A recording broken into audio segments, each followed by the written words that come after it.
The Druid was officially released for Dark and Darker a little over a month ago. The Dark and Darker community has had significant time to test out the new addition to the game and figure out how to get the most out of this extremely versatile class. In this video, we are going to explore what I believe is currently the best build you can have for your Druid on a solo high roller game. Now, I'm not the type to just start talking out of my booty when I'm making claims like the best build you can have on your Druid. To back up these comments, my Drewedt is currently sitting amongst the top 100 players on the leaderboard for solo high roller. I used this build to make it to demigod rank and secure my spot on the leaderboard. I'm going to give you a full breakdown of how the build works, why it's so effective within the current ranked gameplay, and everything you need to do if you want to try this build out for yourself. I won't be getting into anything other than what you need to know for the build. If you're curious about other Druid builds, complex techniques, most effective techniques for ranking up in high roller, or literally anything Dark and Darker related, let me know in the comment section below if you're interested in that, and I'll go into more detail on different concepts in Dark and Darker that pique your fancy. I have been playing this game for quite some time and play every class somewhat, while specializing as the fighter, wizard, and now the druid, so I have some foundational knowledge on every class while garnering some keen expertise and insight with a select few. So, what is the build? Druid has potential to fill just about every role within an adventuring party, and when played solo, they can do just about anything. The aspect of the Druid we want to enhance primarily with the build is the bear form. Our goal is to create the toughest fur wall that any blade has ever had the displeasure of clanging against. And then, our next goal is to make sure that our fur wall feels like a ton of bricks dropping down on our opponent when it comes down. If we can achieve these two aspects, our bear will be an immovable menace that will be a bane of all melee classes. The bear works so effectively in ranked games because of the builds that have become most common. The builds that have become most common in Dark and Darker are high speed and high burst damage potential builds. For example, Ignite Bonk Wizard, Stealth aka Landmine Rogue, and most recently, as I'm sure many of the new players have already seen, Smite Cleric. The type of clerics who don't even run spells, they just run up and they obliterate you in mere moments. The unifying aspect of all of these builds is they are exceptionally fast moving and have the potential to output an outrageous amount of melee damage in a short period of time. Now, I'm speaking from personal experience on the OCE servers. I'm an Australian, so do just keep that in mind, I suppose. The bear is able to achieve a lot of physical damage reduction with strong physical damage attacks. The range of the bear's heavy attack is only outreached by a few weapons like the spear, and it's possible to make the bear hit over 300 damage in a single heavy attack to the head. With all the added spells for healing, utility, and range damage, as well as the impressive collection of animal forms for both mobility and further utility, the only real downside of the bear is the lack of mobility of the bear form itself. Fortunately, the enemies we're trying to counter here, we don't need to chase them down. They come charging towards us at maximum speed into two bear paws waiting to collapse their skull. The weakest aspect of the build is highlighted when going against a ranger, wizard, or warlock. Essentially, any build that doesn't engage in melee combat will be the challenge for the bear druid. Although, due to the impressive survivability and the speed of the druid's other animal forms, I would generally just avoid engaging in these fights, and I could get out without any trouble. with the ability to jump through doors as a rat or fly across the chamber with the panther leap and chicken double jump combo, good luck catching any druid who doesn't want to be caught. Now, as far as perks are concerned, there are 3 that I believe are core to the bear build, and the last is optional. The core 3 are as follows. Shapeshift Mastery. Now this is exactly how we get most of our kills, by turning into a bear and then, instantly mauling someone, and then instantly turning back to a human to dodge a lot of attacks. We have Enhanced Wildness. You can never have enough speed or armor rating. Thorn Coat deals an impressive amount of damage when you have 260 plus health and you can draw out a fight. Now for the optional slot, I'm running Sun and Moon for the extra health and the more powerful magic. The obvious choice instead would be Dreamwalk, although personally, I find druids to be far too oversaturated with this perk, and I've never used it as a form of protest. Force of Nature is also noteworthy if you need a little bit of extra physical power, and Natural Healing can also be helpful if you're trying to conserve resources. The druid has a bunch of awesome spells so far, all of which I think are relatively viable to run alongside the bear build, besides the Tree of Life. However, the spells that I find most desirable are all of the other healing magic, as the bear is a massive target with a massive HP pool. It's not easy keeping yourself at full HP without a bit of extra juice. Our biggest advantage is how tanky the bear is. Having the healing to quickly return to full health is essential to surviving in the dungeons. I also run the Treant. The Treants are goddamn amazing. Absolutely frickin' awesome. I couldn't tell you how much I love them. The utility of this spell is endless. I could make a whole damn video on this spell alone and the awesome uses it has. Dreamfire is also a noteworthy mention, as Druid doesn't have any other ranged attacks yet.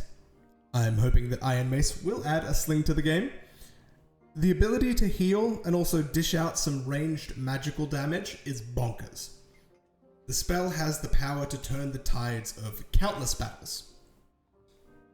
In regards to the items you want for this build, unfortunately, it's all strength and vigor dependent. Strength is the stat that's in highest demand for most classes, so a lot of the gear will be quite expensive. Maybe don't start off with this build, as a few deaths might bankrupt you. Although, that being said, one of the features of this build is that it doesn't actually require any weaponry. This does somewhat save you on the finances. Now, for ideal gear, we generally don't seek out physical power once we're truly geared. This is because with legendary gear, you can achieve 50 strength or more, which after 50 strength, the physical power bonus is only 0.5% extra damage. The bear can already deal huge damage. It's wiser to acquire gear with more health to scale up the insane HP pool of the bear. With great gear, I was able to achieve upwards of 260 health with upwards of 50% damage reduction. We want anything that will make us tankier. The stats we want to find on our gear are armor rating, vigor, health, max health percentage bonus, and then also physical damage reduction. I try to avoid any fights with ranged spellcasters, so I don't bother getting any magic resistance. For our head slot, we want a straw hat. The golden leaf hood is a decent alternative if you're looking for less damage and more survivability and luck. For our gloves, there is nothing better than riveted gloves. Acquire a legendary pair while they're cheap, usually around the 300 gold mark, thanks to the fact that they're currently a quest reward. For the feet, we want heavy boots or golden heavy boots. For the leggings, there's a few options, although varying significantly in cost. Heavy leather leggings if you're on a budget. Otherwise, I suggest you invest in some demon-clad leggings, or if you're really ready to take the build to the next level, get some Wolf Hunter leggings. Grim Smile rings are ideal, as well as an Ox pendant with additional physical damage or true physical damage. Now, in regards to the chest piece, it's a bit comical, as the ideal piece of equipment for this build is no longer available to Druid. During the period where I discovered the prowess of the Druid build and tried out various items with it to really bring the bear to the next level, I often commented to my friends about how silly it was that the Druid is given access to a singular ruby silver plate item. I'm an old school D&D nerd. Druids can't wear metal as far as I'm concerned. It's against their religion or something. It upsets the trees, I suppose. Whatever flavor of fantasy nonsense you prefer. Either way, they don't wear metal. The ruby silver cuirass, despite all that, was the best chess piece for the Druid. At least when you were going like the bear build. Although, while making this video, Iron Mace updated the game, which changed this and revealed that it was in fact a bug that made it possible for the Druid to equip this item. Now that that cuirass is out of the picture, well, the ideal chest item is the padded tunic, or the golden padded tunic. For the back slot, a tattered cloak works best in my opinion. You could also consider using the vigor cloak instead. For the weaponry, I don't usually bother bringing anything in, as you're going to be attacking everything in bear form. The squire's grey or white ceremonial staff and a spear or mace works just fine for me. Once you have an insane amount of loot and you aren't afraid of losing your hoard, you could always pick up a legendary ceremonial staff, they're super cheap right now, or a light weapon like a dagger to chase down speedier foes. Truthfully, I prefer having nothing in these slots, as this means we have more room for loot. Remember, the stats you want on your gear are armor rating, vigor, max health percentage, and also physical damage reduction. When fighting the NPCs, it's pretty straightforward. Get up close to them in your humanoid form, then transform into a bear to deliver the deathly double swing on the head. For melee enemies that require multiple hits to the head, aim to hit them before they start their attack animation, as this will allow you to knock them away and hit them again before they have a chance to hurt you. If you time your heavy attack well, you can even use it to dodge enemy attacks while reeling up for your next devastating blow. For the skeleton mage, I recommend running the Drewedt summon spell, as all it takes is summoning one adjacent to a mage and they will fireball the Drewedt, killing both the Drewedt and the mage. The bear has a hard time dispatching of this particular foe, although a spear can also make quick work of this enemy. Now, the reason this build is so strong within the current high roller meta is because there are a lot of high damage speed builds that come flying towards you at breakneck speeds. The bear is ready to catch these soaring projectiles with outstretched paws. Our goal is to do our best in backing our opponent into a corner and forcing them into trading blows in melee combat. The bear will always win out in a slog match. Most players are somewhat aware of the prowess of the bear and will avoid getting boxed in.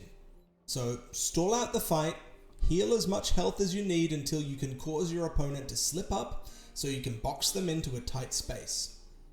The bear is also exceptionally intimidating to players that know how it works. Huge HP and huge damage is very scary. The fear factor alone can help you avoid countless fights. Don't do it to me. Don't do it. Don't do it. Chill. I have nothing. I have chill.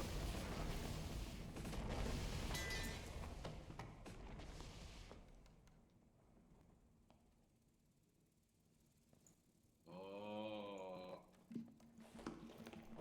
Hi. Hello.